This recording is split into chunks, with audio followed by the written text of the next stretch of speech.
So welcome to Motorcycles and Misfits, coming to you from The One Show in Portland, Oregon. Yeah, hey everyone, this is Liza, and we are at The One Show, one of our favorite events we go to. Every year. Yeah, I'm here with... Stumpy John. And it's Neal, first timer at One Show. yeah, so Portland, Oregon, this event, it's one we love coming to, for me, because it's bikes, it's art, it's food, it's music. People watching. It's the people watching, Yeah. And then the bikes. I mean, John, describe the kind of bikes here. Man, there's everything from classic Triumphs to full-on ratted out rat rods bikes to, custom choppers to race bikes. It's kind of everything. Dirt bikes. Mini bikes, mopeds, Harleys, trikes, vintage, race bikes, dirt bikes. All the things. Yeah, I mean, you get literally like, custom chopper next to a T7. Right. It's everything. And it's just, again, the love of bikes. And when you throw in everything else, the art and the food and just all the culture, I mean, this place is reeking of Portland. It really does.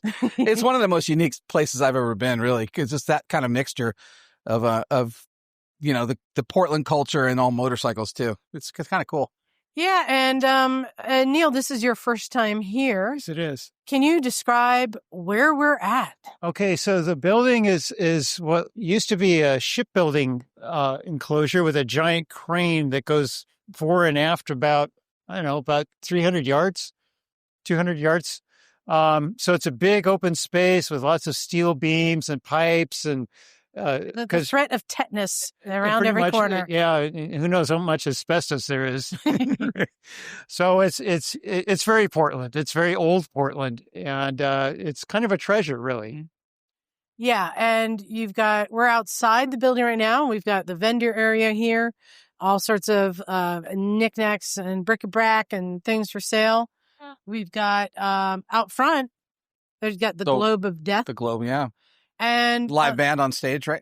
Yeah, and on the other side of the building, they've got a little bit of a car show, but really cool stuff. Like there's a bunch of vintage, army vehicles. Again, it's a mix. There's a couple of Swedish army. It was Swedish, a rat rod, a really clean 70 Challenger. Yeah, like plum Toyota crazy. Celica. Toyota Celica, Datsun 510, a Datsun 610. Just interesting cars. Just a very eclectic mix. One of my favorites, though, is a smart car. With a trailer and a pop-up camper. So it's a smart car that's been lifted with off-road tires, and it has a trailer with a Ducati in the back and a tent that goes on top of the rooftop tent. The open trailer, and it's like an entire car, motorcycle, camping setup being pulled behind a smart car. Nice. There you go. That's very Portland. Yeah, exactly. So, Neal, what's been as a first timer here? What's the vibe? What's what are you loving here? I think it's I've been to Portland a few times because I have family that lives up here, so I've always enjoyed coming here, and I really like the DIY ethic, and making something as opposed to buying something, and the creativity that goes with that, and the passion, and so the bikes that we see here, it's no different whether it's a full custom or a gently cared for survivor bike or a completely crazy build like that mini bike we'll talk about in a while. Just really a lot of creativity that you don't see as much of anymore, or not enough of, really. Yeah, I'd agree. John, what's your favorite bike here?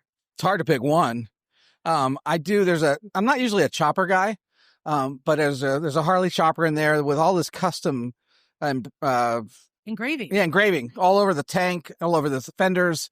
It is a beautiful, beautiful bike. Like hand engraved. Yeah, it's not CNC, it's art, hand done. Yeah. As well as leather work too.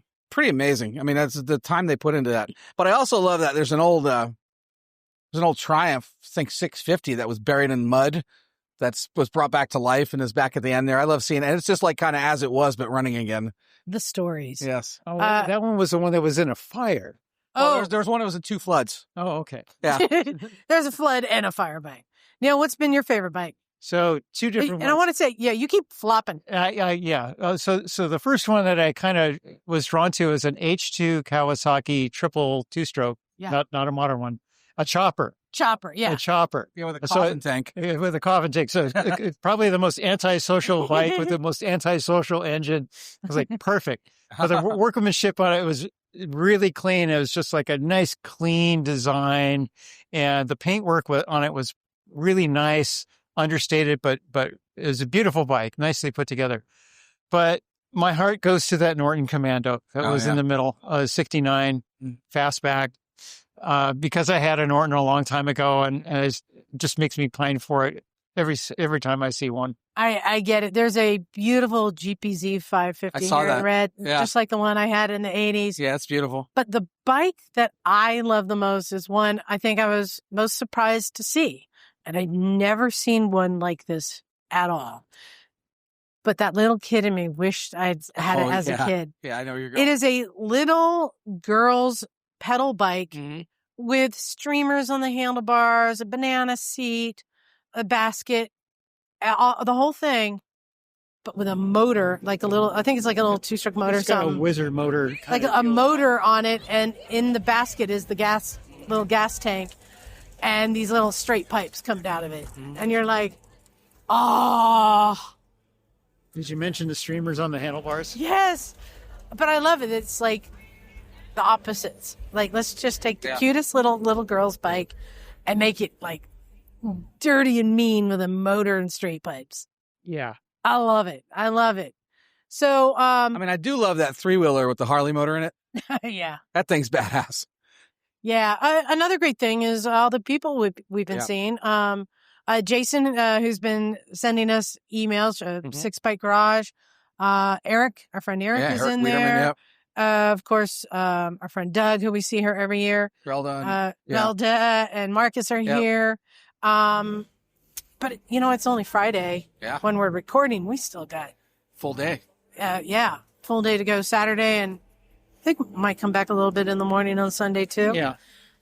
I love it. We've got our little lounge set up in the eaves like we do. And inviting people to come and sit and hang out with us. And finding some pretty cool interviews. In fact, there's some. I had a lot of fun. Should we just get to the interviews now? Yeah, I think so. Let's do that. So I think he wants like a triple series. All right, introduce yourself, please. I am Theresa Contreras. I am a co-founder of Real Deal Revolution. We're a 501c3 nonprofit, and we are changing the perception of skilled trades and women's roles in them. This is just my nonprofit part, so I do so much more. Yes, so much more. But you're here at the One Show with the booth. Yes. The Real Deal Revolution, and we notice this because you're doing something unique I've never seen happen here. I love that. Which is really cool. Good. You've got a table set up, and you're letting people learn how to pinstripe. Yes, I'm teaching people hands-on. They are pinstriping. Yes. All right, I want to come back to that because that's really cool. That's why we really wanted to talk to you. But great. Upon talking to you, we found out you do a lot more. So tell us what you do for a living. So, and pinstriping kind of got me into that. But really, for a living, I custom build and create motorcycles, off-road vehicles. So first and foremost, I'm a designer, custom painter, but I love to do everything. So fabricator, welder, again, just, I don't know. Is it easier if I ask, what do you not do? Okay. I love, I think like everyone, I wanted to build cool things that I wanted to go out and drive and ride. Yeah. So that's where it kind of comes from, the stem of that, of like, how do I customize it myself? How am I able to capture that? So do you feel like you're a woman in a men's industry, or do you just fit right in and carve your niche and it doesn't matter what gender you are? So I had some amazing parents that they just wanted me to do things. They were just like, go out and do it. It wasn't are you a man? Are you a woman? Yeah. Just cool. That's something you want to do.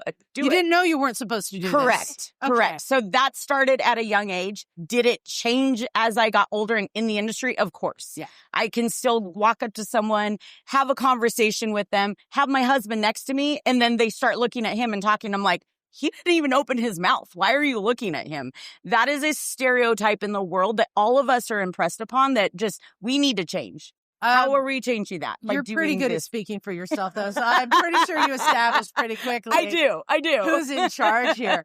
So you do painting, you off-road vehicles, you specialize in motorcycles, everything. Yeah. What other techniques besides pinstriping do you do? Because there's a lot of specialty techniques. In fact, we're here at the Icon helmet display where they've got the 21 helmets, the painted helmets, and a lot of different artists. Yeah. And I pointed out one that has a lot of techniques. And you said, you know all this. Yeah. What kind of techniques do you do? So for myself, being a custom painter, so I'm a PPG Vibrance Top Gun painter. So the types of things that I do, I love to customize and make my own colors, things that shift. So pearls, the way a pearl happens is when light hits it, then that's when you notice a pearl.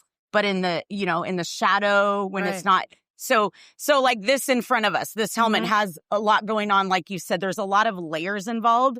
So like one of the first layers is like the flake. Right? Yeah. You have the flake in there. So you usually have a base coat and then a flake. Then you have candies on top of the flake. So then you have scalloping in here. So the airbrushing with the scallops and the shading. Yes. And this, the shading. Yep. Here. And then you have the candy on top. So you have the different shades and the layering of the candy. And pinstriping. And some pinstriping as well. And so you can tell, so you can layer pinstriping like that. So with paint, there are chemicals. There's different types. I'm using an oil-based enamel over there. This can be a urethane that can go under the clear coat. So there's different types of pinstriping like that you can do. So that is buried under the clear when people say things like that. Right. So this has been sanded multiple times looking at it and has like a clear coat over the top. There's some other ones that I can show you that the pinstripes on the top of the clear coat, which that's the technique that we're kind of showing people because it's, something that everyone can do. Mm-hmm. Is this something that you don't go to school for this? Is this something that you learn from other artists and from yourself playing with things? So I was self-taught to begin. Yes. So it took me about 2 years. I was watching other people do things like this. I was in the so my family business, we had an auto body shop. Okay. So I was around. Oh, yeah. I was around this, started riding motorcycles when I was like 2 years old. I had a 3-wheeler. I was just in this. So yes, I definitely grew up and was around all of this in the creative part. Just, that kind of soaked in on me too. You had open doors to your creativity and that let you come through. Yeah. I wanted to walk over to the table real quick. Yeah. So when we were asking you about, being a pinstriper, and you made a point, I'm not a pinstriper, I'm a painter. Because you do it all. Yeah. When I mentioned when I had my chopper built that I had a painter, a airbrush artist, and a pinstriper. I had to go to 3 different people. Yeah. You're like, no, I just want to do it all. Correct. Great. I love it. Yeah. So one of the things I did want to talk about is pinstriping. It's something you're doing here. Yes. There's specialty brushes here, right? How many different brushes did you bring? So I'm just using one, a pinstriping brush or a sword brush. So when I'm teaching people, I'm using different terms, multiple terms, because people in the industry will hear only one term. They'll be like, oh, well, they're using a sword brush. Well, they're using a pinstriping brush. They're all the same. Okay. They're one and the same, but people are starting to refer to things because that's just who that person, that's what their terms are, You'll say thinner, reducer, like, again, all the same things, paletting, loading the brush. Like, you start to use terms so that they can reference them as they listen to other people, pinstripers, talk about it. So do you know how far back pinstriping goes? Where did it come from?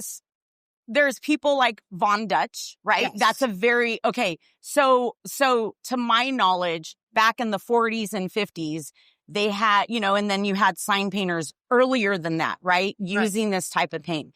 Back in the 40s and 50s, they have like a dent on their car. They use pinstriping to detract from that dent. So when you start, when you put a design, most people's eye will go to the cool thing. and not look at the other things. So like when you go to car shows now, you see like the little kids holding up against it. They're trying to like hide the dent or something, right? But that's what they started doing. And then they started doing other techniques around the car like that. Yes. To highlight areas of the car. Interesting. And for many people, pinstriping might just be a border. Yes. I mentioned I've been to the Triumph factory. Or a straight line down. Yeah, exactly. Where they still hand pinstripe. I love it's that. third generation pinstriper. But then there are certain, there's even cultures that just use pinstriping as all the design, like Von Dutch, or even you get into some like the Hispanic cultures, and it's really. Yes. So like heavy. a hot rod style, like people say that, or like low riders, so there are certain cultures that tend to like gravitate towards it more. Yeah. So can anybody pinstripe? Well, I'm trying to teach everybody to. So can they? I mean, if you want to put the time in, yes. Right. Yes. It is so hard. It is. You have to have such a steady hand. Definitely. I mean, is that something that you learn, or is that something you're born with? So okay. Yeah. I tell people we put the training wheels on first. Okay. I'm trying to teach some basics here. You know, I have the pinky out. I teach some techniques to help. Is that the training wheel? It is. It's the training wheel. It helps. It helps steady yourself.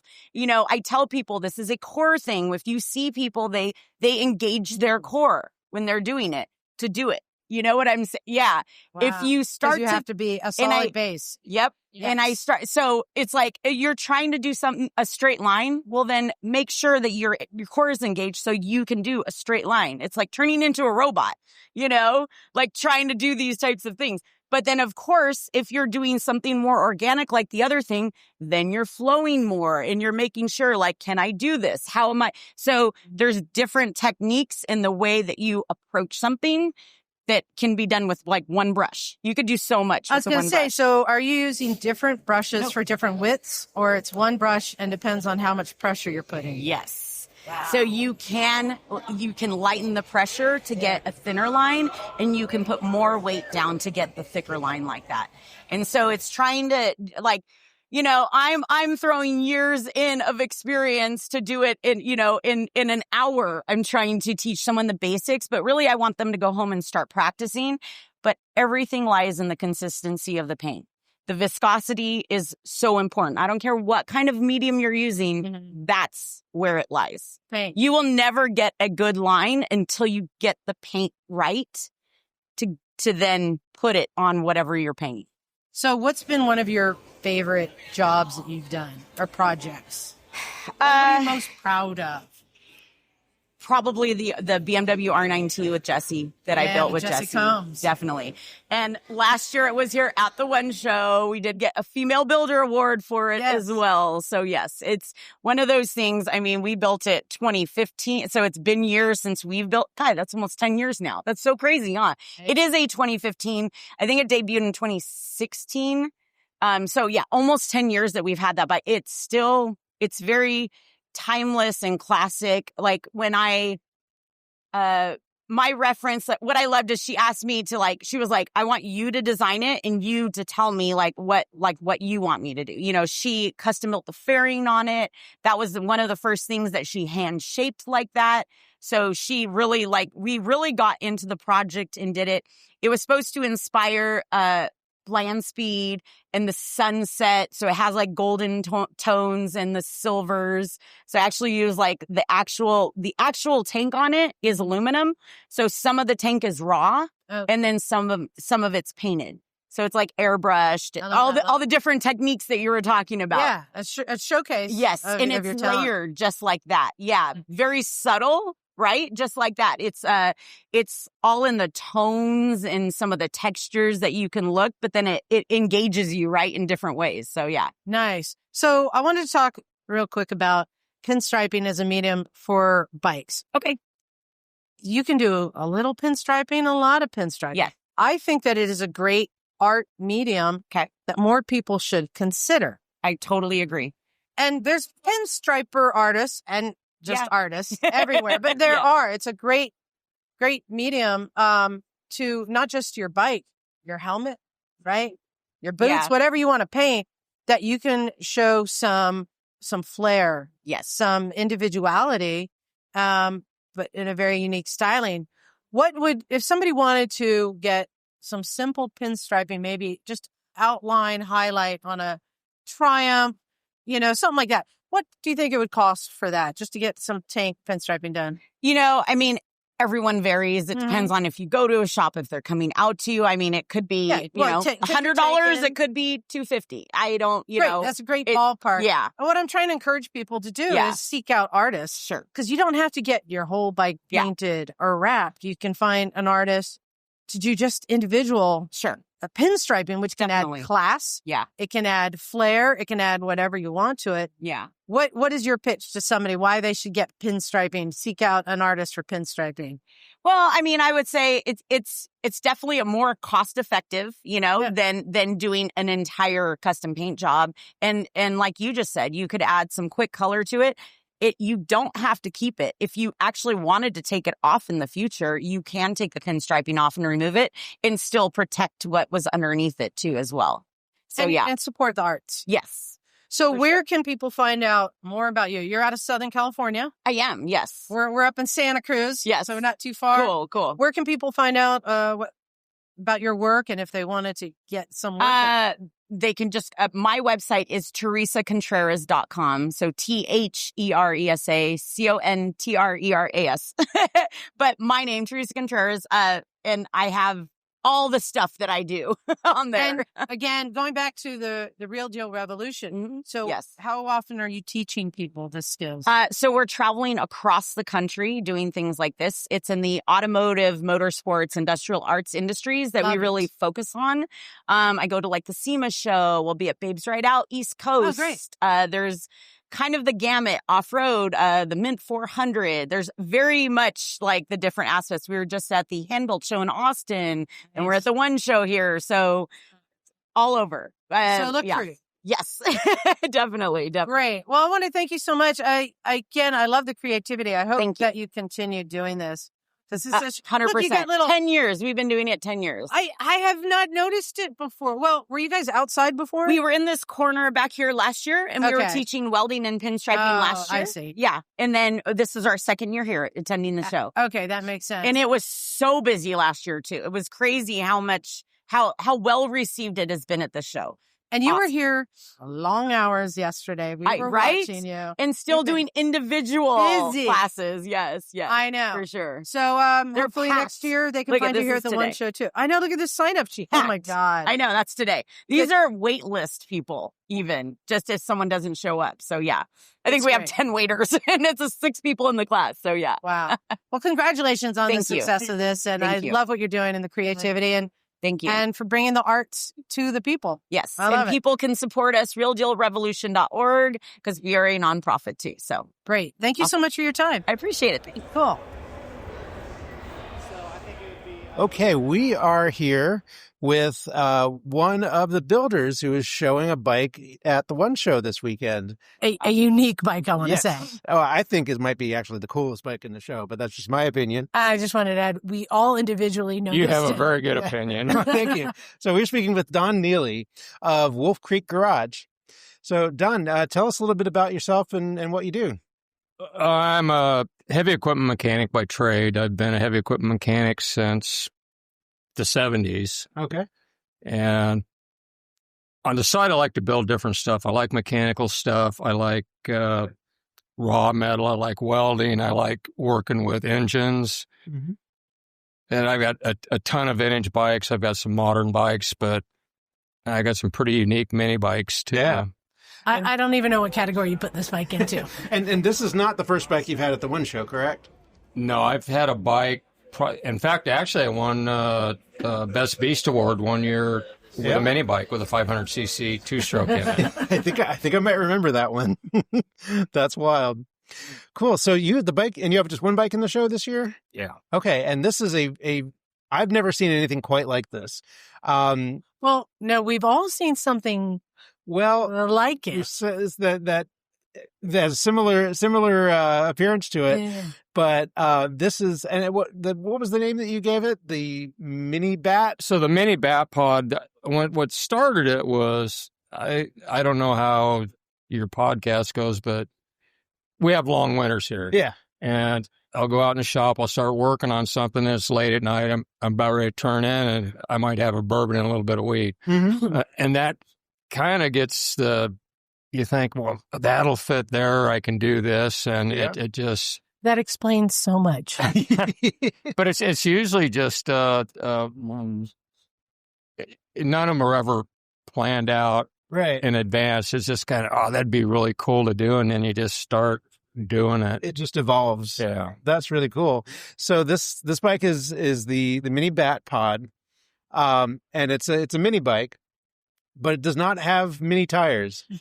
It's got these giant, they're 14, 16 inch wide tires on it. Who's your dirt track tire with a super light rim? Yeah. What started is I started looking, I wanted something with a big tire. I wanted something raw where all mechanical is exposed on it. And so I was looking at the Bat Pod and the Tron bike, and I'm like, it's got to be the Bat Pod. And started sketching it. And those tires for the size of the bike, it's pretty proportioned to what the original was. Yeah. And it looks really cool. So this thing it's flat black, and it has what looks like a fairly small motor, but it has a blower. Am I correct? Yeah. So it's a 212 Tillotson Hemi. Yeah. Mostly stock. I put stiffer valve springs in and a billet connecting rod, and upgraded the charging system. And then the supercharger on it's an AMR 300. Okay. So what I'm shooting for there is 12 pounds of boost at 6,000 RPMs. Holy cow. And the engine with NOS should turn it'll turn more than 8, but 8's about the limit for the flywheel on it. And it's geared for 60 miles an hour at 6,000 RPMs. Wow. I think it'll do well in a straight line. Yeah. Well, it also doesn't need a kickstand. Exactly. When I rolled it in, they were going to hold the bike for me. No, it's good. I mean, it just literally sat there. Yep. Yeah, and the front suspension on it is pretty wild too, because the tire is so wide that you have to build a swing arm to go around this big fat tire, but it also has to be moved forward far enough for it to be able to clear. So you've got this kind of extension on the I guess off of the frame to where the pivot is for the steering. So the linkage was one of my biggest challenges because I cut things apart a couple times because of the length I needed to squeeze the engine in and the NOS and the supercharger and get the tire size. It needed to be that length, but if I would have put the bars where it pivots, it would have been it wouldn't have worked. Right, it would have been very awkward. And this gives me a little bit of using the linkage gives me a little bit of mechanical leverage too. It actually turns really easy. Nice, and you've also mentioned something that we didn't bring up yet. This bike has NOS on it as well. Yeah, and so the nitro setup on that's for a Honda Grom. Okay, and it came with 2 jets, a big jet and a little jet. Yeah. And it's like, go with a little jet first, blah, blah, blah. And I'm like, screw it. I put the big jet in it. Yeah. The thing exceeds like excess. Yeah. Just go big or go home. And then, people ask me about, well, there's no guards on the chains and stuff. Well, if a guy's going to stick his finger in that stuff, he probably shouldn't ride it. Right. Well, can we talk about the chains? Because there's a lot of chain action going on. Yeah. So there's a chain that's driving obviously from the motor to the rear wheel, but there's also a chain from that same output shaft that's driving the blower. No. Yeah, so you've got the chain comes off the clutch, it goes to a jack shaft. Oh, right, yes, yes, it doesn't go direct to the rear wheel. And then that puts the sprocket on the other side. It gives me the gear reduction I need because the tires are so big. Well, isn't the engine backwards? No, it's in there correct, but a lot of times on mini bikes you see they're, especially if they're flat tracking them, they're making the left hand corners. Yeah. If they don't use a jack shaft, that sprocket's always digging in. Number one, it's so big because you need the gear reduction without the jack shaft. The jack shaft is a lot better setup. Yeah. And then I drove the blower right off the crankshaft, the same as the clutch. Cool. And I went with chain. Actually, I was going to go belt on the blower drive, but I went with chain because it just, those sprockets have that just that raw look. Yeah. And it fits. It definitely fits the overall look of the bike. And I don't think we were calling it the Bat Bike, but wasn't this the Tumbler? Isn't that what it's called in the Batman world? The Tumbler was that car that the bike then split off from. Yeah, it comes out of it. I actually did research and did some scale prints off the original Bat Pod. They spent millions on that. They had a hell of a time getting that thing to turn, and it weighs excess of 1,000 pounds. It's got a 450 Honda engine in it. Oh my God. Wow. And they actually hired a stunt rider to ride it, and he had a hell of a time. Well, how does it feel to ride this one? I just rolled it a little bit. I typically, it's bad juju to try and ride something before the show. Yeah. Especially if the buddies are over there, hold my beer and watch this. And then you haven't got time to fix what you break. Right. And so this is a fresh build that you just completed? Yeah, I literally fired it up 6-7 days ago. Oh, wow. Nice. You always run into... I started to build a year ago after the last one show ended, and kind of rolling into fall. And you always think you have time, so you pump the brakes a little bit and work on other projects, and then the show just rolls up so quick. Yeah, and then you got to scramble and get everything together. And there was I don't know if you noticed the push button switches in there. Those came from Australia. They're very high quality. They're backlit with LED. I wired one wrong when I was doing the electrical and nuked it. And I'm oh, man. So I had to have one of those aired from Australia, and the freight was about 3 times what the switch was. Yeah. So I ordered 2 switches, and I didn't screw up the next one. Well, that's good. Now you got a spare. A spare. Cool. So it is a unique bike. Like I said, we all noticed it. And you said that you've done previous builds. Are you already thinking about next year's show and the build? Yeah, I've already got the people that have been in my shop, they're like, don't you do anything else? And I was like, pretty much no. I just like the mechanical stuff. I like the solitude of the shop. And if my buddies want to come visit, they know where I'll be. Nice. But yeah, I've got some old vintage XR80s that I got some pretty cool stuff for. Something I really want to build is, and it's hard to source the fuel tank, but is something like the world's fastest Indian, but different. Yeah. And build it out of a belly tank. Oh, wow. Cool. Nice. Like an old school Bonneville soft-flat streamliner racer. Yeah. Very cool. That would be cool. We don't see a lot of those. Right. Not anymore. But yeah, I've got a couple buildings full of gold. Oh, cool. My last girlfriend goes, what is all that junk? I'm like, you're out of here. Nice. Well, congratulations. Like I said, it's really unique, fun looking bike, the kind of thing that you want to ride it, but also like you're scared to try it. It's got all the right things. And the riding position is you're almost Supermaning when you're riding it. Aren't you? You lay down and I need to rock my Batman underwear on the maiden voyage. Yeah, right. Nice. Well, maybe we can get enough whiskeys in you and get you to pull it out here and try it out tonight. Very cool. Boiled toward have a hissy fit. Yeah. Crowded like it though. Nice. Yeah, exactly. And how is it? Is it loud when you start it up? No, I tried to make it purposely. If you notice the exhaust, it's got a stock exhaust and then it runs down to a super quiet exhaust with another baffle because all I wanted to hear was that supercharger whining. Yeah. Very cool. Nice. Well, it whines pretty good when it spools up. Do you have any social media or any website or anything to people to see the kind of stuff you're building? So I've got the Wolf Creek Garage Instagram, and then there's another site, the Wolf Creek Garage Mini Nationals. That's on Facebook. I have a big event at my place, 4th of July. Got 3 tracks we run. We've got a lower TT track that we keep watered in, and then I've got a small paved track in the center, and then a short track Blue Groove up in my upper field. Oh, that sounds fun. Very cool. And where are you based out of? Richfield. Richfield? Yeah, right by the Alien Casino. Okay. Cool. Wolf Creek came from my little brother. He was a grower in Southern Oregon, Wolf Creek, and that's where the name came from. Nice. Yeah, it's a beautiful area down there. Nobody wants to buy a T-shirt that says Richfield Garage. Yeah.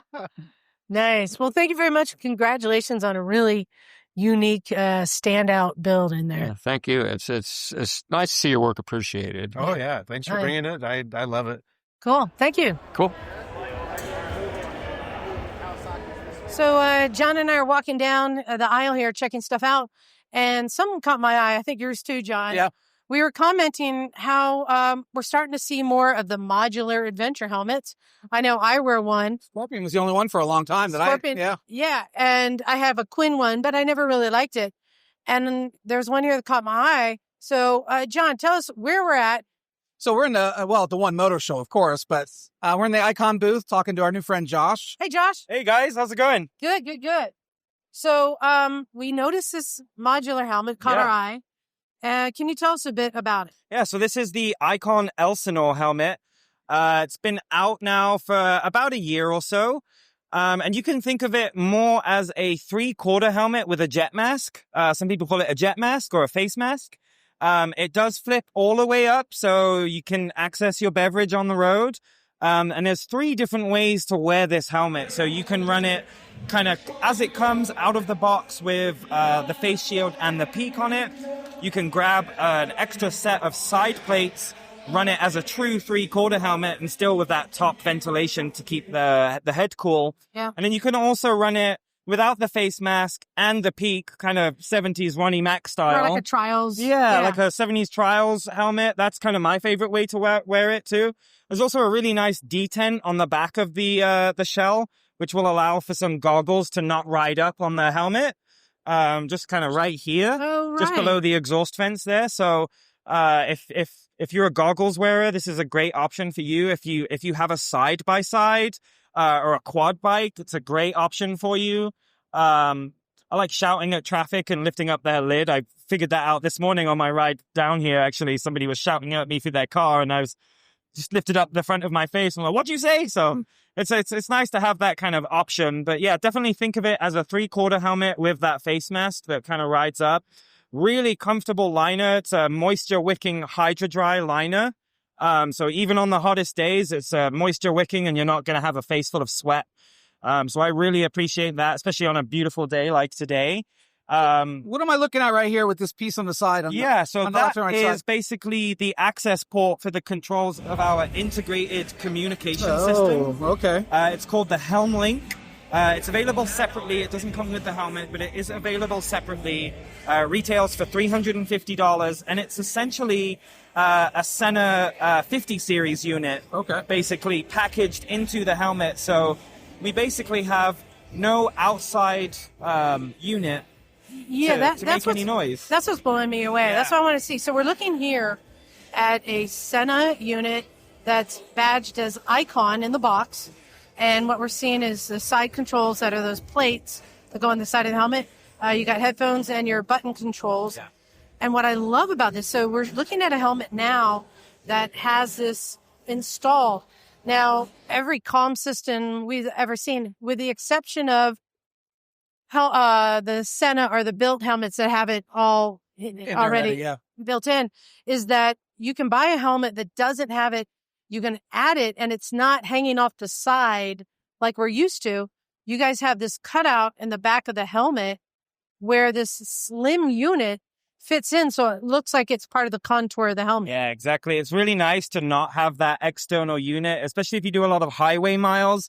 You'll notice that you're always going to have whistling down the freeway, especially over 60 miles an hour. Like, my ears are toasted with an external unit. So something like this really streamlines the helmet. If you didn't know what you were looking at, you wouldn't know that it was a communication system. So we still have really powerful driven speakers in here. So they have 40 millimeter drivers. So, you know, you've got a lot of volume to really overcome any kind of road noise that you might experience there out on the road. So, well, I appreciate that you guys worked with Senna instead of developing your own that doesn't connect with other Exactly. systems. And this has all the bells and whistles that the top communication system. It's got mesh, Bluetooth. It's got a huge range of kind of The signal range is really, really big. So in fact, we had to pick up a bunch of helmets and go, which one has the comm system? Yeah. Because it's integrated into, I don't even know how to describe it. Now, to that point, though, one of the things that always scares me about these, if the system goes bad, then the helmet is no good. Yeah. But this, you can pull it out, right, and change it out if you need to. Yeah. And so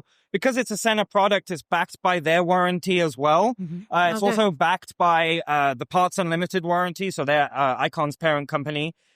So, we really do stand behind this product. And if there's any ever issues with it, we'll work together with Senna and Parts Unlimited to kind of make things right on this. So again, if you were to take this out, future helmets that we have, like a lot of helmets in our current lineup, have the ability to take the helm links. Oh, I'm starting to see now the backs of the helmets. You can see that little recess in really the base of the skull, where you could slide this really slim unit in. An installation really takes 20 minutes, and it doesn't take long. It comes with the tools that you need in the box. It's one tool. Oh, so how many different helmet styles does that system fit into? Currently, it's 2. Okay. So it's going to be the Domain here and the Elsinore. But basically, any future new shell that we make is going to have this compatibility as well. So the plus side of it, too, is that when you have the shape like this, and you kind of just have the blank color-matched pieces, you can't tell that that's, there's a communicator supposed to go in there. Yeah, it doesn't look like something's missing. It's really sleek, and we really played on the word integration. So it's really well integrated into the shell.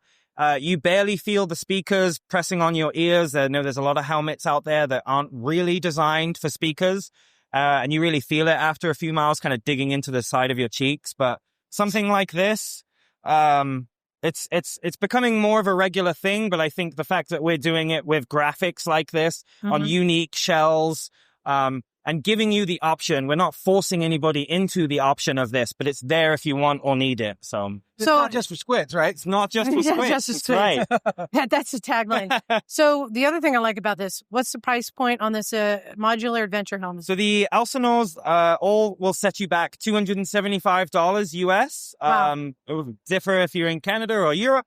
Actually, it's not available in Europe, so you might want to edit that part out. But yeah, $275 regardless of the graphic. So even a graphic helmet is only going to cost you $275. But again, we have to say, it's not a full-faced helmet. It doesn't give you the same protection in the front. It is. Because there's design options. It's really just a mask on a three-quarter helmet. Think that exactly. So yeah, three-quarter mask with a helmet. It's modular in the sense that you can wear it 3 different ways, and this face mask does flip up. But the other thing you mentioned, another segment that this is geared toward, like the e-bike riders. Exactly, yeah. So this young crowd of e-bike riders, those are the next generation of motorcycle riders. So, if we can offer them something that's not just a regular bicycle helmet, because some of those guys are going 30, 45 miles an hour, so they're going to need some decent protection. So having a DOT-rated helmet that is light enough and comfortable enough to wear on an e-bike. Same thing if you have a UTV or a side-by-side, same kind of thing where it's not a bulky, big helmet that's going to hurt your neck after about an hour or so, and you can flip it up and talk to your buddies next to you, grab a drink or whatever. So there really is a wide application for this helmet. So it's not just a motorcycle helmet, I think, Yeah, it's pretty cool. And then we were asking you about what other new technologies can we find at Icon. Yeah. And John's holding some up here, so I'm holding which is quite interesting. Holding this jacket. It's butter soft. It's broken in. It's like a really nice broken in leather jacket. It looks like a leather jacket. It looks just like a leather jacket, but it's not. That's right. So this is a material made by a company called Axe. And the material is called Laredo. So it's a synthetic leather material. Performs like leather, but at about around a third of the weight. And it's broken in right off the rack. So typically we use this material for the palms of our gloves. Yeah. But we've really been leaning into this material lately. We have a couple of jackets coming out. This one is out now. There's another one over there that's due out in the next couple of weeks that are fully synthetic. You can count them as vegan products. But it's a synthetic leather that will, perform like leather at an approachable cost and at an agreeable weight. And it feels like, you say like broken in, but like goat skin leather, really nice, very soft. plush is the word I like to use. Now, So, and it has better breathability and it's not as heavy. Yeah. So did you guys feel this jacket? Bagel and Neal are here. Check this out. How's that feel? Buttery soft.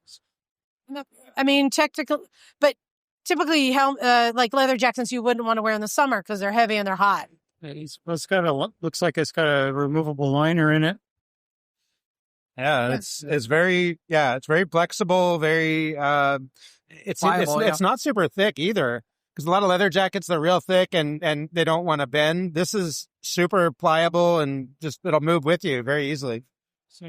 Now, you said that you're using this material in some of the gloves too? That's right. So we've typically used this material in the past for the palms of our gloves. Yeah, let's grab some of these. Sometimes full chassis as well. But based on the fact that it is so soft and supple, it's a great candidate for a glove material because you don't have to spend any time breaking it in. It's not like an old pair of leather gloves that you have to boil or sweat in for 2 weeks before they kind of feel right. It's good to go right off the rack.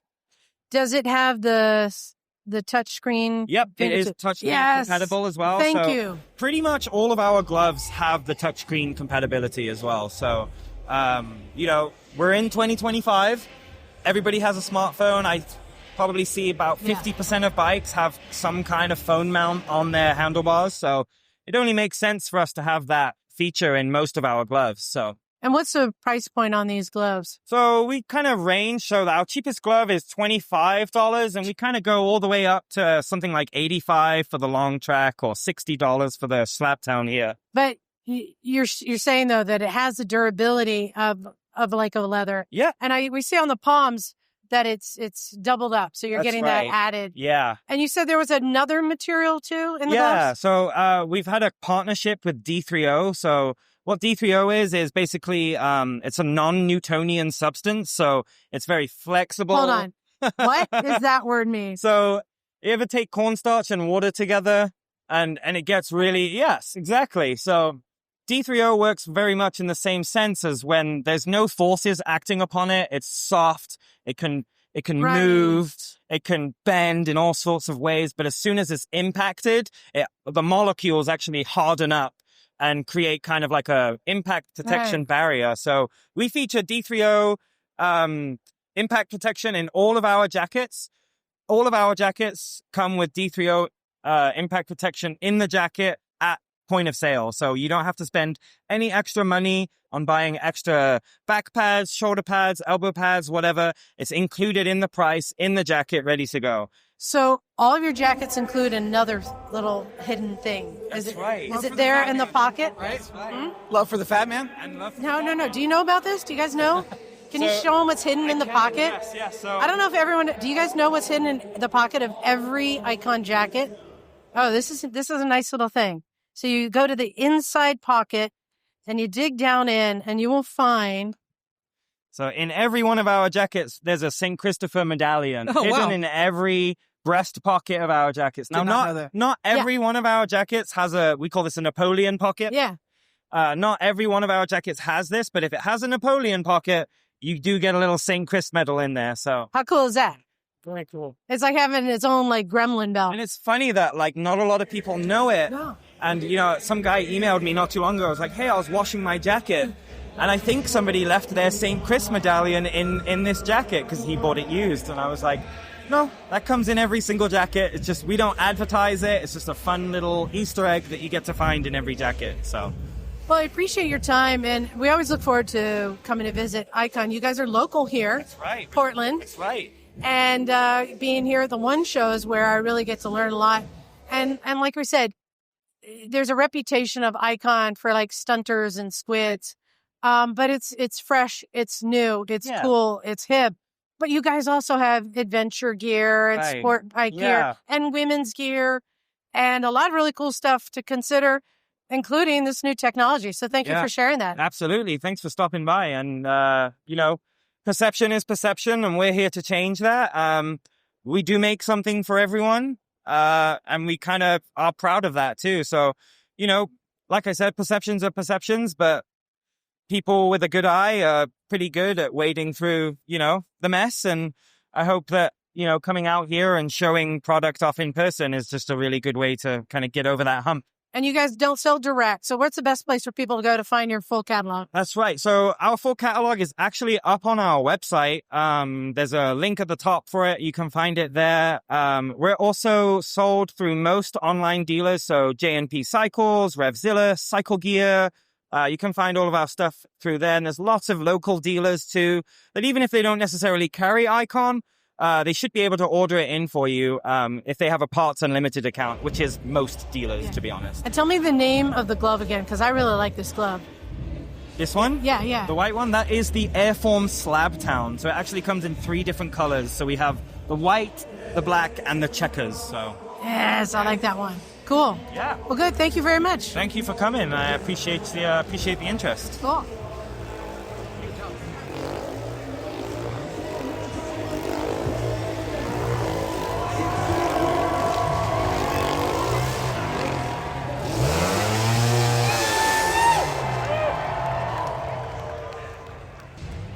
All right, so I am here with renowned rider Carey Hart. How you doing? Great, awesome. Just checking the show out. Yeah, so you've got some pretty cool bikes here on display in the One Show. Which I mean, have you been to the One Show before? I have. I think this is like my 6th or 7th year. So you get it. It's absolutely like the love of everything 2 wheels. Absolutely, that's why I love the show so much. Exactly, but you've brought some pretty cool looking bikes. So can you tell me about? Let's start with this one right here. Tell me what this is. Yeah, so this is a 2024 Indian Challenger. I built this one. Kind of my build season is typically October through February. So this was a bike that I did the winter of 24. This is my daily rider. Typically when I build a motorcycle, unless it's for a corporate build, I build it for myself. I let Indian take it on the road, and then I confiscate it back around summertime. So this bike got finished last winter. Indian took it on the road for about 6 months, and this is my daily rider. Nice. So, I mean, so it's a bagger style. You've done it performance mods also? Yeah, it's kind of ironic because when I got into, I totally stumbled into bike building about 10 years ago. And it's good timing for me because performance bagger is, a thing and is very popular right now. I've always just used my motocross influence on my bikes, and which in turns into performance. So, yeah, I mean, a lot of the custom stuff I do on the bike is a little kind of under the radar and unnoticeable. And that's stuff that usually takes the longest. I do like a lot of like shortening of the subframe, shortening of the fenders, moving the saddlebags around, brake upgrades, dash upgrades. If you look at the details on the bikes, like a motocross style handlebar, I developed handlebars and grips with ODI, like just a lot of motocross influence. And that's a sign of a bike builder, the things that you can't see. Yeah, exactly. I always like teach people, if you want to really know if somebody's a good bike builder, start looking at like the welds and the things look under the fenders, under the covers. Exactly. So I love the paint on this. I'm going to just take a guess. By any chance, was this painted in Hollister? No, it's actually, my painter is Chris Wood at Airtrix. So you have Airtrix. beautiful. Airtrix does a lot of roll and sand stuff and anything North American Red Bull. So if you follow motocross or any action sports, the athlete's helmet, if they're North America, Chris painted it. Yeah, Hollister Indian is known for doing some beautiful paint jobs. Yeah, I know those guys over there well. Exactly. Yeah, they do great work. And you've got some risers on there. It's a lot of gold. Beautiful, beautiful bike. I call it the fishing lure treatment. When in building these bikes and they have to go to events, kind of have to do something kind of like a fishing lure, shiny and sparkly to get people's attention. So but some of them are a little over the top, but it's fun. Does it wheelie?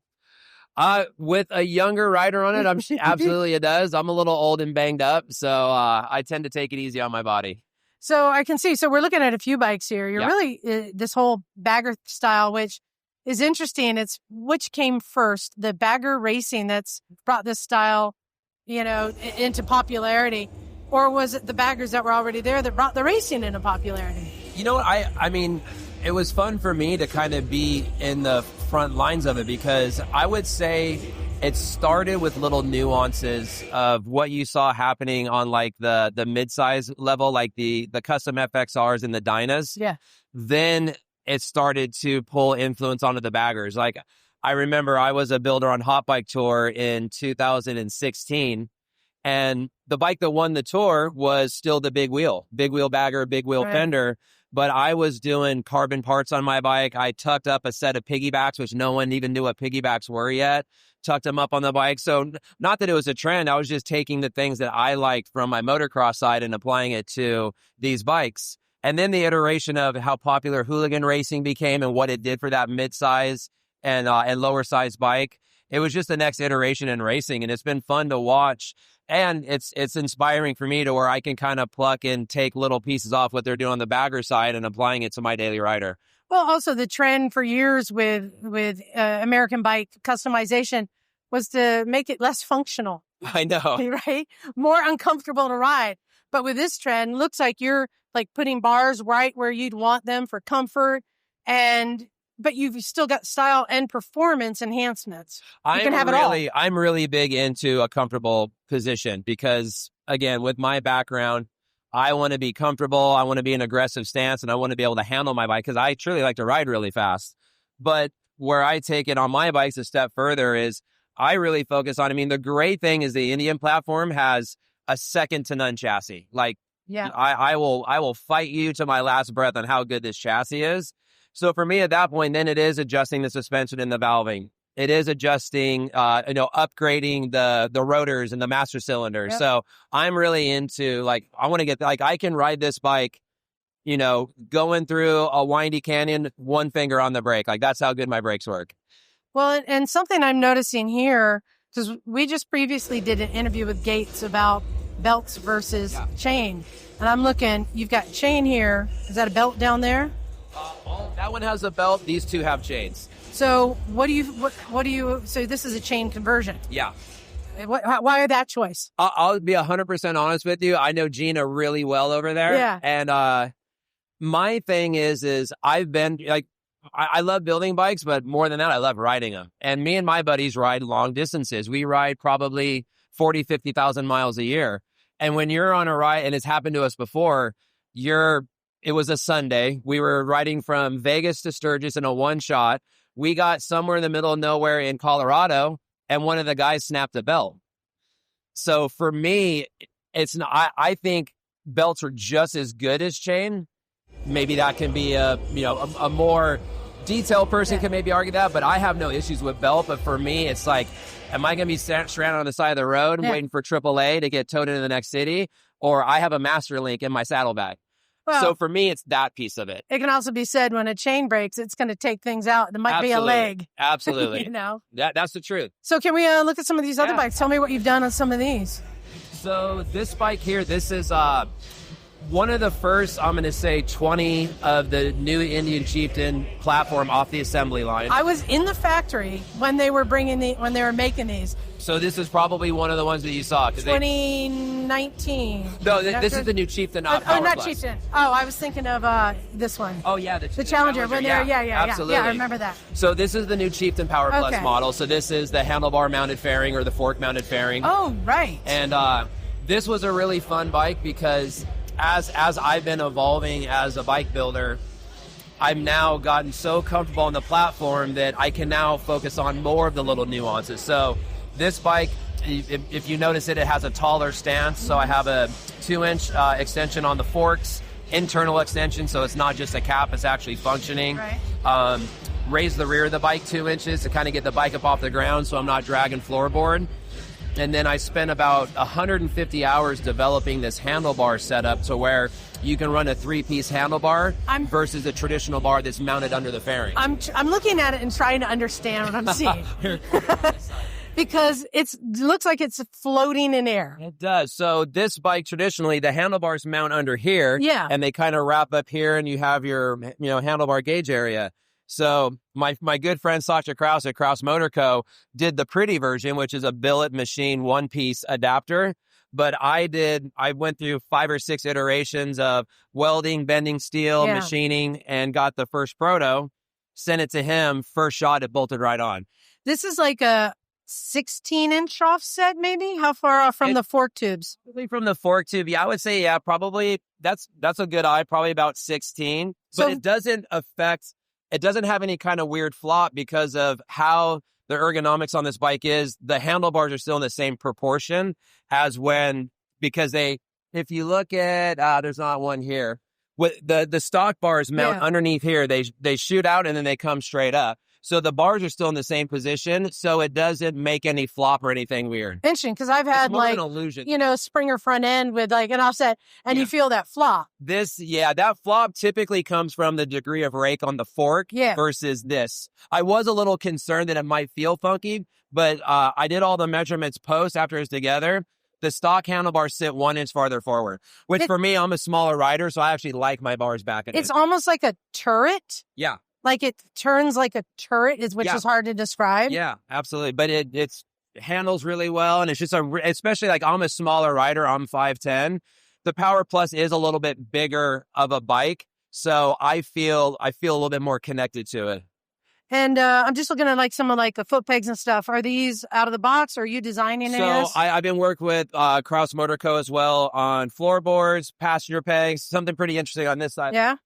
Like I said, my background is all about racing. So this is our first proto exhaust system. It's actually a CAD system. I'm looking at the welds. Yeah, it's actually a CAD system. So it'll be CAD production. When we get through all of our, all the red tape, it will be 50 state compliant. It's also connected with Dynajet with a tune. So you get the tune and the exhaust.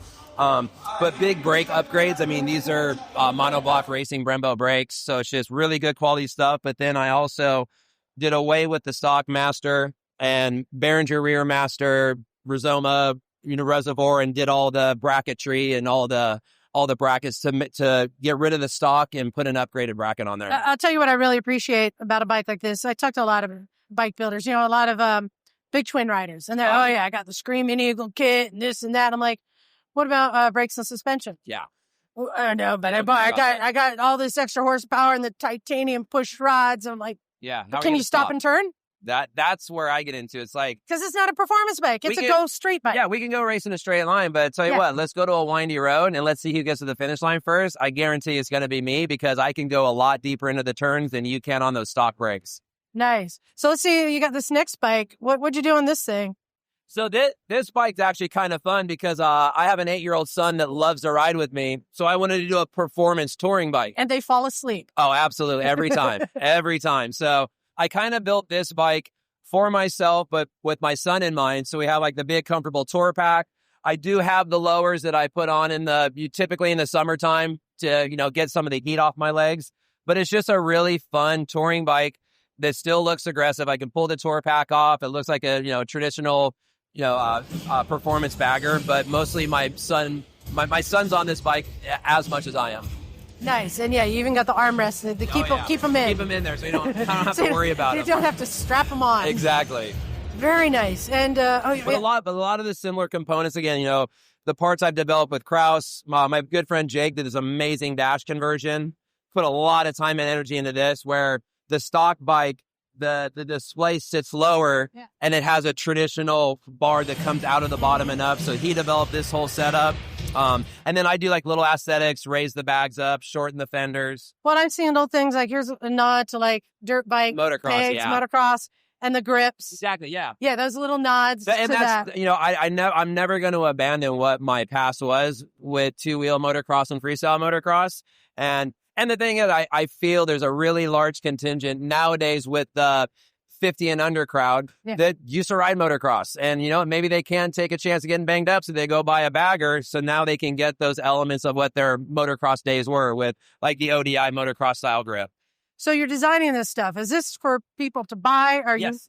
So tell us where can people find out? Yeah, a majority of the parts that I've been developing, the 2 companies I've been working with, 3 companies are Kraus Motor Co. Does a great line. I mean, they make the best parts in V-twin, period. Yeah. Done a lot of development with ODI on the handlebar and grip side.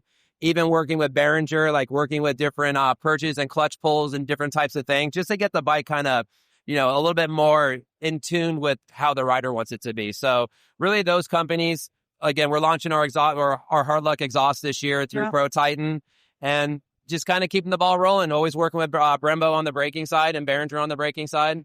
Well, it's great to see your passion in motorcycling, not just continuing, but evolving.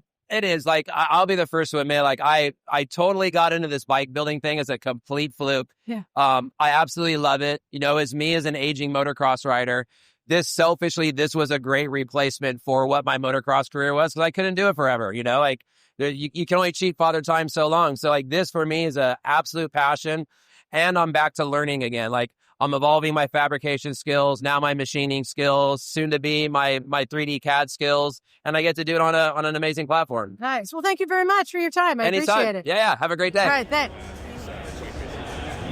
We're trying to bring him over to Wheels and Waves. Hi, everyone. This is Neal. We're at the One Show, and we've seen many cool bikes today, but there are a few that stand out, and one in particular is a 1950 BSA Bantam that is unrestored, looks like. Yep. And so we have the owner, Doug, who's a friend of the show, here to tell us about it. Yeah. Hey, Doug. Hey, how you guys doing? In fact, I just want to give Doug some credit. Doug, you have taken care of us in the past shows and taken us to some pretty cool places that we're not allowed to talk about still, I think. Well, we can talk about it. We just can't disclose the location. Yes. So, yeah, friend of the show. Like the Thank you so Batcave. much. Yeah. I Exactly. told you we'd have to kill you. So, yeah, friend of the show, Doug. So I was excited to see you. And turns out you got a pretty cool bike that piqued Neal's interest. There we go. Yeah, I've got like Neal said, it's a 1950 D1 Bantam. The Bantam was made by BSA from, I think, 1948 until 1972. So they actually made, my understanding, that they don't have exact numbers, but somewhere between 350,000 and 500,000 Bantams over that entire run, and which makes it the most common BSA and the longest run of any BSA model. Mine's a 123cc, 2-stroke, 4.5 horsepower, twist and blue steel. It's actually a design from a company called DKW, which was a German brand. They came up with the design before World War II, because all that Nazi thing and whatnot. We don't want to get into the history, but they had to give up their technology as part of the war reparations. And so the Bantam is a mirror image copy of a DKW from before the war. They put the shifter on the right side. For the British market. For British, because all other makes shift on the wrong side, as we know. British bikes shift on the right side. And but I know that Harley Davidson made one. They called it the Hummer. Yamaha's. That's where the peanut tank comes from the Hummer. Yeah. No, I think it was a small peanut tank before they had the Sportster. They had the Hummer. Right. The Yamaha made one. They made them in Russia. They made them in Italy. They made them in Japan. They made them all over the world. A variation of that engine was made everywhere, and because it became like open source, I guess. But they didn't sell a ton of them here in the U.S.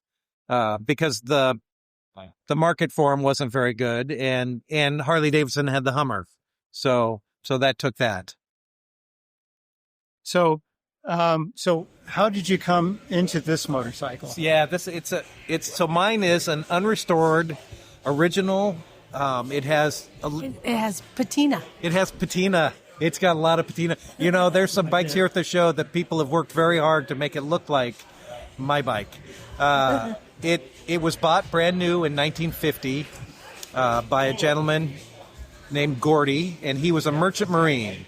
And I think he was probably 20 years old, maybe 21. So was this in the UK? It was in Australia. Australia, okay. So that might be part of the UK. Certainly part of the British Empire in 1950. Then it was. Yeah, then it was. Don't say that to an Australian. Well, it was in 1950, and no Aussies here. So at any rate, he bought it and then shipped it to San Francisco. And then he lived just outside of Portland here in a small town called Scappoose. And so he rode it from San Francisco to Scappoose. It took him about 3 days. 1950, there were no freeways, and you wouldn't want to take that bike on a freeway anyhow. So he sort of toured up the coast, and then, he went back to sea. And he was a merchant marine, and then he worked on cruise ships as a chef. And then he didn't land back in Scappoose full-time until sometime in the late 60s. And by then the bike had been sitting quite a bit, and it still ran, I think, but sometime in the early 70s was the last time it had fired up. And through a friend of a friend, they contacted me to see if I could get it running. Uncle Gordy was 94 at this time, and the bike hadn't run in a long, long time.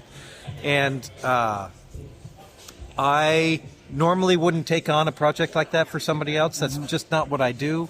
But my friend Wayne, who'd passed away and left me a bunch of motorcycles, in his stuff I also had a reproduction tin sign, and it was for that bike.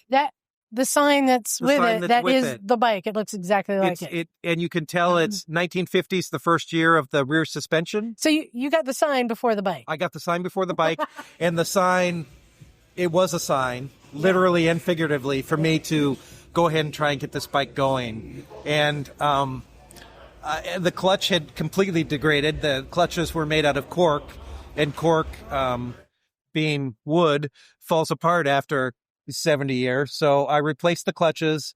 I replaced some wiring. I cleaned the carburetor. The carburetor doesn't have any gaskets. You just take it apart and clean it, put it back together. Yeah. So it's machined that tight? No, it just leaks. Okay. It's the acceptable leakage. The bowl, the seam on the carburetor is above the needle. So, the way that those early amyl it's not a... But wait, they put the cork on the clutch, but they can't put the cork as a seal. They had the cork? They only had so much cork, too, right? Yeah, I guess so. They didn't need the cork. Yeah. For the carburetor doesn't leak. So, at any rate, clean the carburetor, replace some of the wiring, because some of the wiring was exposed, and turned the key on and choked it and tickled that carburetor, and it started in one kick. You diddled it. What's that? You diddled it. I tickled my amyl. You have to do that gently. So it drips. So it drips. Oh, Neal, you've gone too far. It's a beautiful bike. Now, this is not just some garage queen though. No, I've put it had 2,800 miles, and now it's got 3,300 miles. So I try to run it at least once every couple. I have 7 bikes and 7 run. So Bagel, did you hear that? the best thing to do with them is to run them all a little bit, and it's a lot of fun. It's the word I like to use is diminutive. That's the word it likes, is diminutive. It doesn't like to say it's tiny, and I'm not diminutive. And so when I ride it, it's sort of silly looking, but it is so much fun, and it's clearly an old bike, and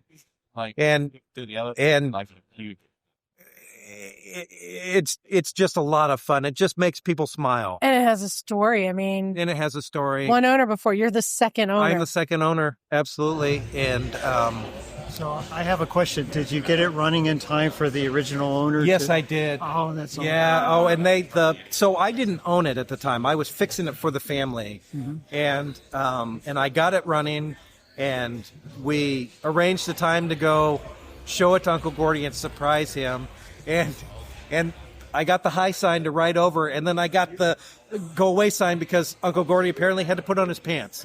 And at 94 years old, that could take a minute. So I went by the house and then got another indicator to come by, and I wrote it up and showed it to Uncle Gordy, and he said that I did a good job. He was glad that we didn't repaint it or do anything. We just cleaned it up, fixed the things that it needed for safety, and got it going. And he said I did a good job, which is all I need. When the original owner says you did a good job, and at that, so it was in the hands of his niece and her husband, and the kickstart return spring broke, and Uncle Gordy passed away at 95, and they thought, it's just going to sit. And I had let them know, look, if this bike ever gets sold, I would love to have the right of first refusal, because it's just so cool. And my wife said, if you could get that bike, you should get it. So when they called me and said... Wait. Wait, your wife said that? My wife said that. Lucky man. I'm telling you what. So it didn't put you over the D The minus D minus one. No, I'm still at D minus one. At 7 bikes. At this point, if I can keep them all in the garage, it's good. And I say, if they run, I'm a collector, not a hoarder. So that. Did you hear that, Bagel? Need to run. So I have a suggestion for you. You have a suggestion for me. I do. Yeah. So you said that he rode it from San Francisco up here? Yes, I did. Well, I think it should make your return trip. Come down and visit us. I'll have to get new tires on it. The tires that are on it are very old. Wouldn't that be fun? Wouldn't that fun be adventure? Fun? You know, I'll tell you, in 1951, a woman named Peggy Iris Thomas brought a 1950 D1 Bantam, so the exact same bike I've got, over from England, and had all of her camping gear and an Airedale that sat in a box on that rack in the back. And between Canada, the U.S., and Mexico, she put 15,000 miles on a D1 Bantam. Now, the toolkit that's in the side, which is still there, you can rebuild the whole bike on the side of the road. Nice. That's something I do love about the older bikes, the simplicity. Oh, and a two-stroke, and it doesn't even have a head gasket. You just pull the head off and scrape it with a pocket knife to decoke it and put it back together. It's like a deux chevaux. They don't have, yes, exactly. Deux chevaux. Yeah, they don't use gaskets. Nice. But it's a cool bike. And then it's got another story, an unrelated story. It also has, I don't know if you noticed, but it has an original 1950 Oregon license plate. I did see that. Which is registered to it. And that, a friend of mine, a gentleman here named Alan, he had it all his life. And his mom bought it at a garage sale in 1951 because his parents were married in 1950, but her husband, Alan's dad, was an enlisted man in the Air Force and was living, I believe, in Alaska, and she was here in Portland. And so she bought it just because 1950 was the year she got married, and then it went in a sock drawer. And then Alan got it when he was like 12, and it went in his sock drawer. And Alan gave it to me a couple years ago to put on my 1950 Bantam. Do you believe in fate? I absolutely believe in fate. Absolutely. And if I don't, the tin sign, advertisement, and the license plate, and try to find a 1950 Oregon plate. There's something about them they're very rare. 49, 51, 1950, not so much. So, Neal, what do you say? You want to go back in there and sit on the bike and you can tickle the hamel? I promise I won't make it dry. I don't know if I want Neal to tickle my anal. Well, thank you so much. I appreciate Absolutely. it. It's so great to see you guys. Hey, everyone. I'm here with Ray Kelly. And please introduce yourself and tell us who you are, what you do. Yeah, of course. Like you said, my name is Raymond Kelly. I'm the district sales manager for Oregon and Washington, up here in the Pacific Northwest. So kind of the conversation is tariffs and everything that guy kind of believes and how it's somewhat impacting. So it's very interesting. There's a lot of consumers that are, rightfully skittish about a lot of the situations out here, So let's back up for a minute. So you're with Kawasaki and you're here with the Motorsport Hillsboro booth. You're district manager for Western Sales. Okay. Exactly. Yeah. So I'm out here with Motorsport Hillsboro, helping out the dealership out here. Yes. So moved out here about 4 months ago from Arizona for Kawasaki. But yes, so what's cool about this area for the most part is just how two-wheel friendly it is. And the past, 4 months, really, we've seen a huge uptick in motorcycle sales year over year, which is super impressive. There was a lot of, and there still is, a lot of situations that obviously are impacting the whole world right now. But we're seeing a very large spike actually in sales. So the data, which, for most of us, we're thinking it was going in the opposite direction. People are not spending as much on housing and cars. We're all looking at that. We're thinking that's going to reflect the motorcycle market. But out here, we're actually seeing I mean, some dealerships are not seeing as much, but anywhere between, 15 up to 25% of an actual growth, which is incredible for year over year. That's pretty encouraging. It is. It really is.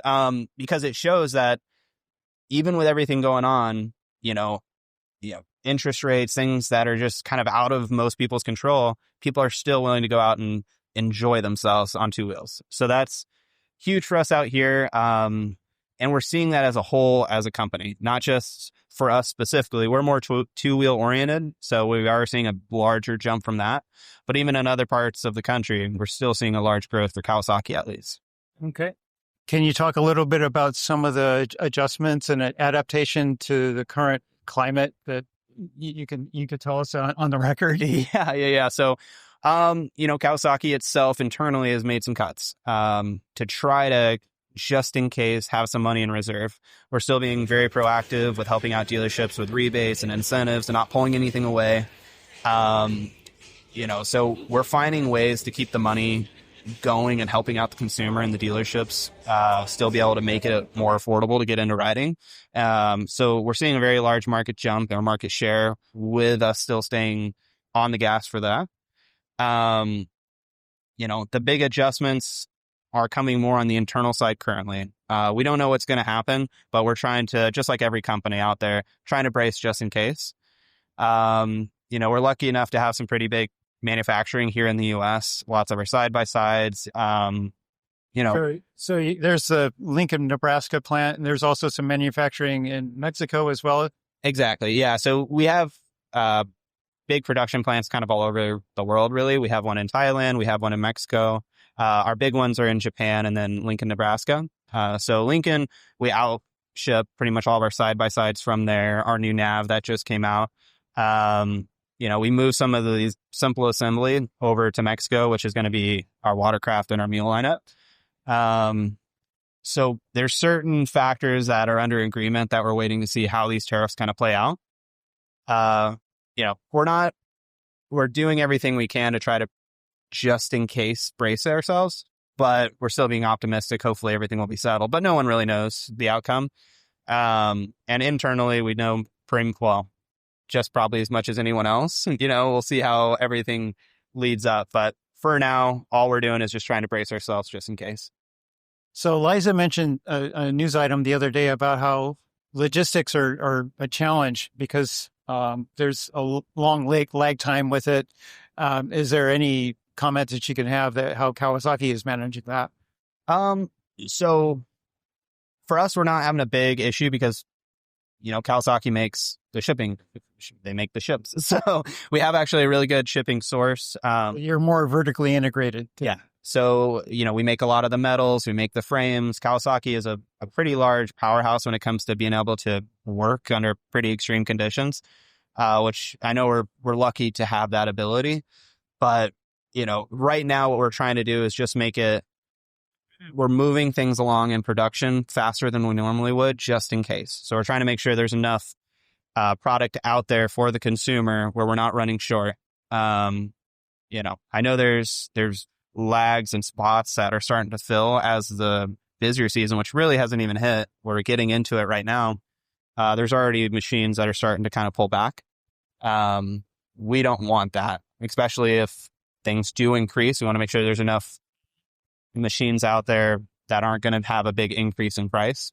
So yeah, we're trying to do everything we can. I'm speaking from a low level peasant down here in the district sales side, but from everything that we're being told, we're just bracing. Nothing's for sure. But the nice part is, even with everything and all the uncertainty going on, the need and the want for product is still out there. So it looks like Kawasaki is really strongly positioned to weather whatever the future may bring. Yes, we're definitely trying.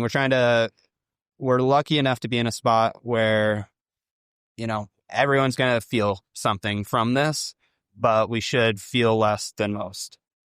So we'll shift gears literally or figuratively. What new models are you excited about? So if you were at the show, you would see a billboard with a 2-stroke, pipe on it.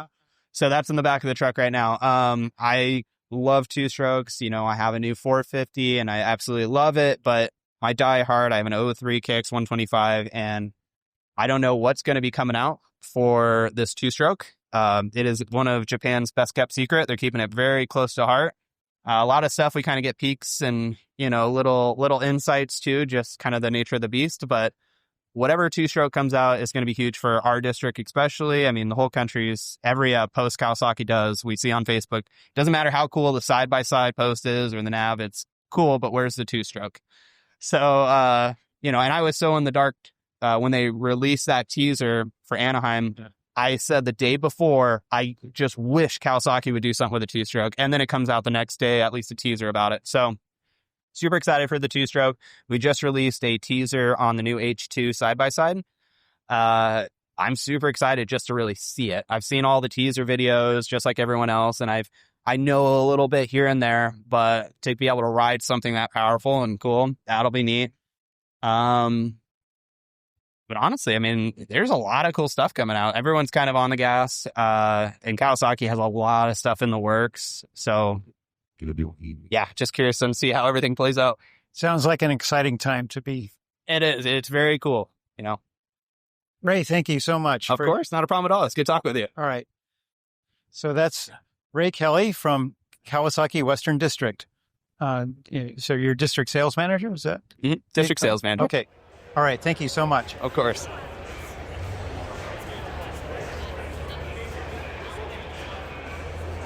All right. So one of the interesting things about the One Show is we got an invitation to do a test ride of sorts. And this is something that I found it intriguing because it's not your normal test ride. This is belt versus chain. So we are here at the Gates display. Introduce yourself. Gina D'Ambrosio. I'm the marketing manager for Gates Belt Drive Global. And you are? I'm Brett Cash. I'm the design manager for motorsports at Gates Belt Drive. So, Gates, that was an interesting invitation. And it's a conversation we have often in the podcast, talking about the different drives and understanding pros and cons. But you guys are trying to change the game a little bit. Let's go back to the history. Gates. How long has Gates been around making belts? Yeah, Gates was founded in 1911. Pioneers in the switch from leather to rubber belts. And these days we have all kinds of fancy polymers, and we're always innovating belt construction. So that's our bread and butter. And so two questions. Yeah. So where are you based? Based in Denver, Colorado. Been there since the beginning. How big roughly is Gates as a company in terms of global sales? Global sales, I'm not sure. We just had an earnings call actually the other day, so that information's available. But we have over 120 global locations. We're basically everywhere. We have about 14,000 employees globally. And I wish I had the number off the top of my head, but we just had an earnings call. I think last time I looked at it, it was $3 billion in sales revenue, publicly traded. Yeah. So, I mean, belts are something that's been around a long time. In fact, you guys have established yourselves in the motorcycle industry. What major manufacturers are you the suppliers for right now? I would say any big V-twin cruiser you see, we're probably on it. There's some agreements in place, so we don't like to name everybody, but can you name the company that is near us in location? We're with Milwaukee-based American cruiser companies. Been on those belt drives since the 80s, so primary drive systems on those.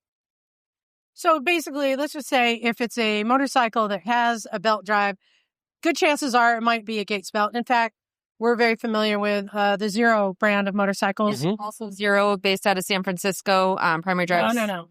I'm sorry, Santa Cruz, not San Francisco. Santa Cruz, my bad. Electric motorcycles are kind of bread and butter for us. It makes a lot of sense for those systems. And Zero is a great partner with us. And there's another market segment I wasn't really aware of, the mountain biking segment. So that's been growing for you guys? Yeah, mountain bikes are huge for us.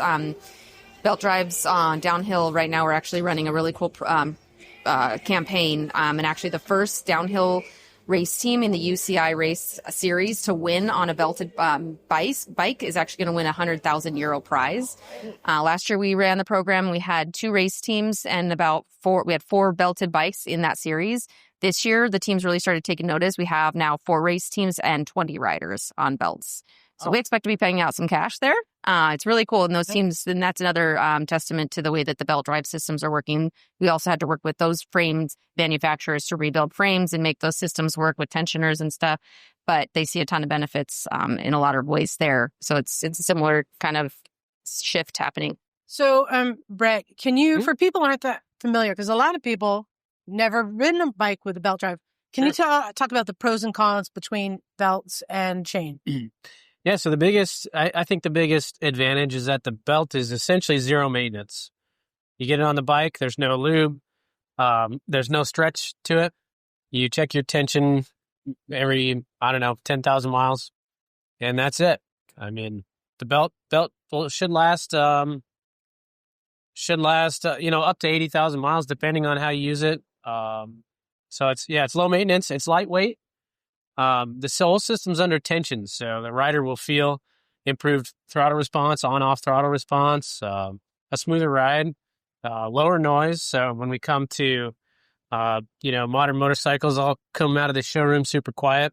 So it's more of a factor now than ever to have a quiet drive system. And then on electric vehicles too, it's it's the only noise comes from the drivetrain pretty much. So, yes. So I mean, it's a pretty fair. I mean, guys here like belt versus chain. I mean, it seems pretty. There's small pros and cons, but it's not like overwhelmingly one bigger than the other. John, you Harley rider? Both. Yeah, both. Yeah, both. Yep. We were talking about why do we think Harley went with belts in the first place, and I think part of it might be aesthetics and lack, like the low maintenance, but also, can you imagine all the Harley owners having to clean the chain wax or chain oil off their bikes? No, they would go nuts having to do that all the time. But yeah. Can you feel a difference on your 2 bikes, or they're 2 completely different bikes? I mean, I'm comparing a Tiger to a Harley, so yeah, they're kind of really different. So, well, it goes back to you guys. You said you had a little ride, a comparison set up. Mm-hmm. So you're trying to expand the market and create some conversion kits for bikes that are normally chain. And you brought a couple of Groms here, one with chain, one with belt. So Bagel and Steph, you guys got to ride them both and compare. What was your assessment between the 2? Well, what I noticed first off is that the belt was a lot smoother when starting off from a stop or giving throttle or letting off the throttle while riding. When I was riding the bike with the chain, when you let off the throttle, you feel it, kind of jerk as you're decelerating. With the belt, it was much. It was you could definitely feel the deceleration, but there wasn't that sort of initial like jerking motion that you get with a chain. It was very smooth, very predictable, and but the responsiveness was great. Hitting the throttle, you could definitely feel it, but it wasn't jarring at all. The other thing that I noticed is that it was noticeably quieter. But I noticed the quietness more when I was riding behind Brett on the bike with the chain, because when I was behind him, all I could hear was the chain noise off of his bike in front of me. That's a chain just for that. No. But it's I mean, like that's literally like I just heard this metallic yee as we're going down the road, and I didn't hear that when I was behind him when he was on the belt bike in the front and I was behind on the chain bike. I could hear the chain noise behind me a little bit, but it was way more pronounced when he was in front of me, and I didn't hear that at all when he was on the belt bike in front of me. So I was going to say, my notes are very similar. Definitely on the deceleration, that's when I noticed the belt going directly from chain to belt. The deceleration was where I noticed it the most. Otherwise, it was very snappy and responsive. Everything just felt a little tighter. I couldn't really tell with the sound. Maybe like I wasn't listening for it. I could mostly hear the engine. I could hear the bike engine. So, well, one of the funny thing is we were asking AI, why did Harley switch to belts? And one of the top reasons is less sound. I'm like, really? Over a big twin? Really? Put it when you're, yeah, okay. Also, AI doesn't do everything. Right? But it can completely make sense on electric bikes, and motorcycle engines are getting quieter. But for me, sound isn't the big issue, but I understand it makes sense because the belt is constantly taut, that you don't have that slack that needs to be taken up. And Bagel, you made the point, it's from accelerating, but also engine braking. Yeah. You have that slack that needs to be taken up. Right. It's like you get that deceleration right away rather than having that jerking motion and then it starts decelerating. It was it felt very civilized to me, very, very refined and just dialed in. It was nice. Civilized. Wow. That's a glowing review. I know. So you guys said that you're trying to get into this foray of starting with conversion kits and hopefully getting OEs to switch over to belt, as you've proven that there's benefits to it. And you're starting with the Grom. Is this a kit that people can buy yet? It will be coming to market. It's not available yet. And so this would include and we're still debating if they're called sprockets or pulleys. We're agreeing on tooth pulleys. Because for people who don't know, it's a flat belt, but with the teeth underneath. So it's not a V belt. It's not a smooth belt like on a fan belt. Right. But they're like rounded teeth. They're not sharp like you have on a sprocket. So they do fit into the grooves on the toothed pulley. Right. So they basically match the same groove that's on the belt is on the pulley. Yeah, and anyone who rides a big cruiser has already seen it. So you guys are bringing the Grom and you're hoping to introduce more conversions. There's something that we do on our show called unsolicited advice. That I thought maybe us misfits, we can make our suggestions of top bikes we think would benefit for sure from a belt conversion. Does anyone have any ideas? Well, Neal, you've thrown out one of my bikes already. So you're Nikon. Why do you think that would? Because a Nikon is just nerdy enough that. So it'd be novelty. It's weird already. Yeah. No. So it ups the weird factor on it. No, but that triple engine is a very responsive engine that you feel. And I could see how that could, but more so, I think we were talking about the best bikes that are really going to benefit from this are the everyday commuter, high mileage. Well, touring bikes also. And touring bikes. Same reason that you see it on the baggers is because you don't want to get chain lube on your luggage, for example, or have to get in there and spray chain lube in with take the bag off and do all that. And also a bike that may be stored outside because chains rust. So what would be, I'm trying to think of a very common commuter bike. I'm just going to go something very simple and say a bike like the Versus, the Kawasaki Versus. Because one of the things you said also is that your technology has gotten better. It's carbon enforced? Yes, in the past 2 years, you've developed this new material. Can you tell us a bit about that? Yeah, I would say that. So the material science has been in development since the beginning. That's the company's strength, is in its material science. So that all that 100 plus years of development has gone into the belts, and they get narrower and narrower and narrower. They're also able to wrap around a smaller and smaller front sprocket, which means the overall drive system weight goes down. The amount of space we need to fit our system in goes down, and now opens up new parts of the market to us. Yeah, because the belts that you have on here, when I think of a belt, I think of like a cruiser, and those are like inch and a quarter maybe. How wide is the belt on this Grom? I should have that information. I don't know. I don't remember. Like maybe 5/8 or half inch? Visually, it's only a little bit bigger than a 420 chain. So yeah, I think it's around 17 millimeters. So yeah, a little more than half an inch. 3/4-ish. Yeah. Yeah. So the belts have gotten smaller. So to me, like just a simple commuter bike that somebody will put high miles on and wants low maintenance, a bike that might live out in the city. That's why I was saying a Versus, because it's not an expensive bike. It's something that people might chain up outside on the sidewalk, You guys have any suggestions? You want to take the opportunity for unsolicited advice? Well, question I have is, one of the hindrances I think is the perceived inability to change the gearing. Mm-hmm. So are you guys carrying, different size pulleys so that, especially for racing applications and dirt applications, you're going to want to go up and down based on where you're at. Is that something you've addressed or will address? That's an area of the market that we've explored. We haven't committed to bringing anything to market in that area yet, but we do have the capability. We have some technology development projects where that's been a consideration. It's just a matter of how many teeth are on front or back. Yeah. Well, I mean, it's the same as a sprocket. You just have to have it machined. Yeah, it's a ratio. I mean, it seems like it's not, there's nothing else besides the sprockets that need to be replaced. It's made to... Well, the belt, perhaps. Well, the belt, but that's what I'm saying. There's nothing else on a bike that would have to be swapped out, right? Depends on the swing arm setup. Belts and sprockets. And as long as you can get the belt physically in there, yeah, there's no limitations there.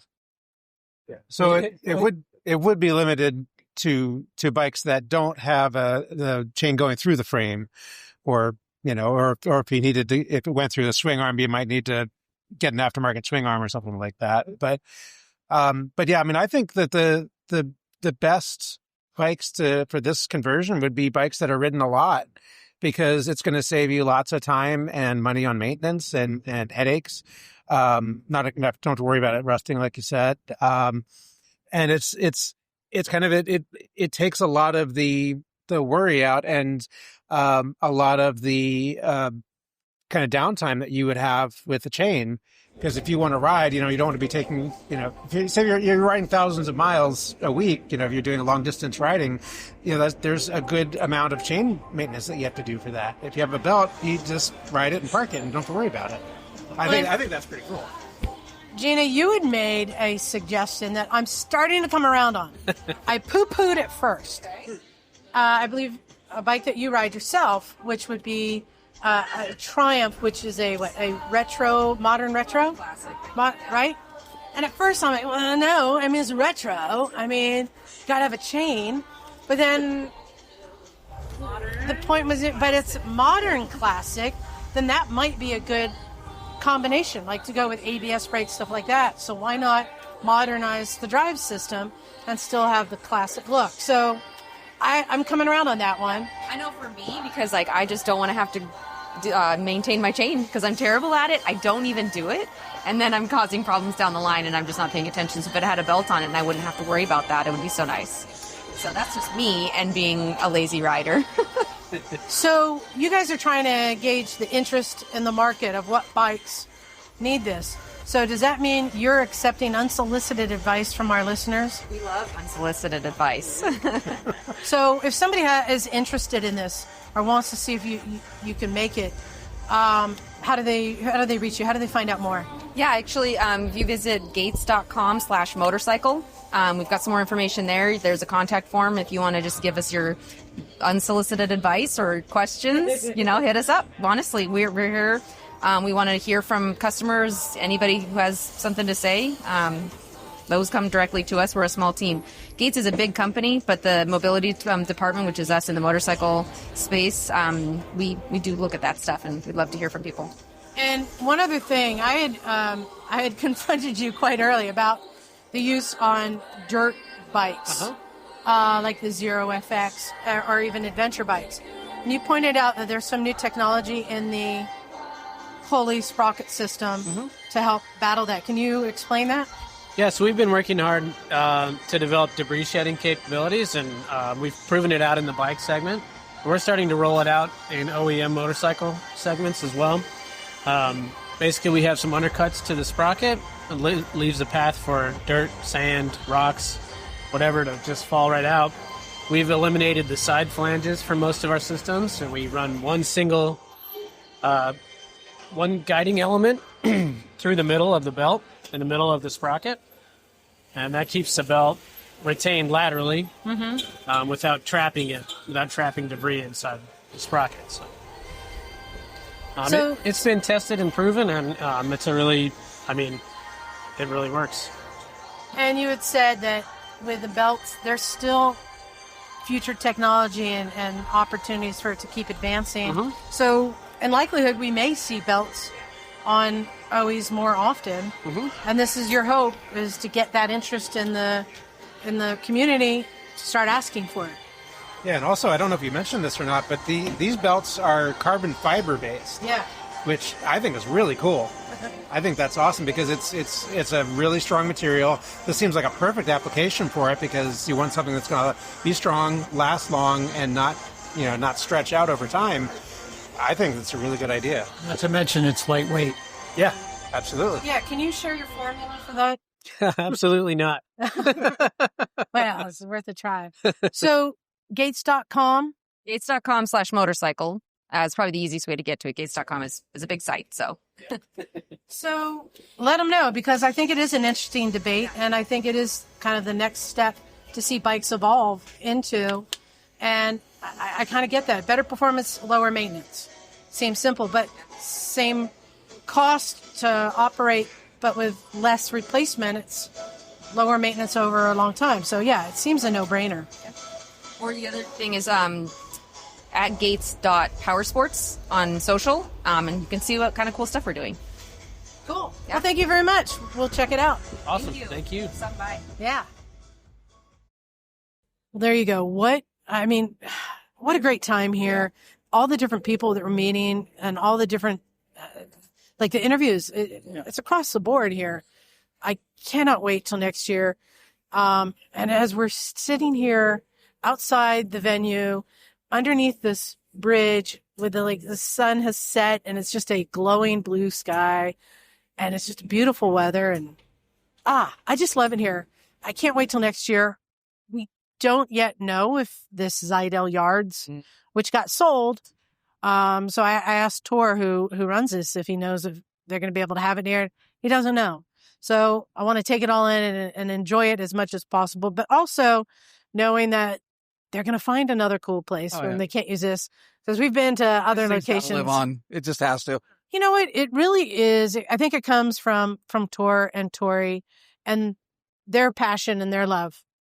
The event in Vegas that we went to was cool. They brought a sample of this there. So I cannot recommend it enough. Come to Portland and enjoy the One Show. Yeah. Next year if you can. Anything you want to add? And as well as everything else Portland has to offer. I just love this town. Yeah, there you go. And find out how desperately uncool you really are next to Portland people. They're just too hip. Well, that's it. Thank you, everyone, for listening. Go to Motorcycles and Misfits. You'll find the link to everything there, our Patreon page, our contact us, the new shirts. We've been wearing our new shirts here. You can buy them at our store at motorcyclesandmisfits.com and send us your emails at motorcyclesandmisfits@gmail.com. Thank you, everyone, and especially thank you to our Patreon supporters. We love you. Time to get out of here. Thanks, everyone. This is Liza. This is Neal. Stumpy John. And we are out of here. Cool.